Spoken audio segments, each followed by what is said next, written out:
मंडळी, तुम्हाला थकवा आल्यासारखं वाटतं का? सतत तुमच्या डोक्यामध्ये टेन्शन असतं, ताणतणावाखाली तुम्ही जीवन जगत असाल. तुम्हाला असं वाटतं की काय बाबा, आपल्या मागं रोजचीच कटकट लागलेली, रोजची चिडचिड आपल्या मागं लागलेली आहे आणि आपण सतत तणावात राहतो. आणि यानं होतं काय मंडळी, कधी कधी आपल्या डोक्यामध्ये असे विचार येतात की असं वाटतं की आपण खुशाल आत्महत्या करावी आणि मरून जावं.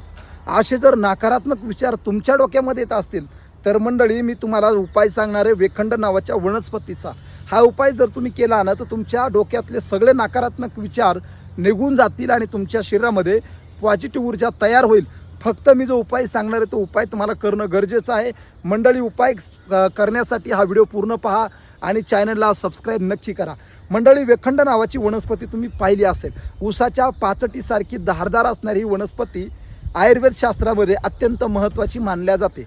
या वेखंड नावाच्या वनस्पतीला बाजारातून विकत आणायचं आणि त्या ठिकाणी दगडावरती घासायचं आणि त्याचा जो गर तयार होईल त्याचा गर आपल्या कपाळाला लावायचा.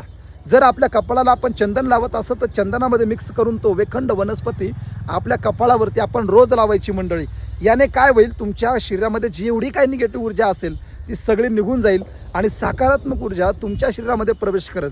तर वेखंड वनस्पतीचा उपयोग नक्की करून पहा. रामकृष्ण हरी.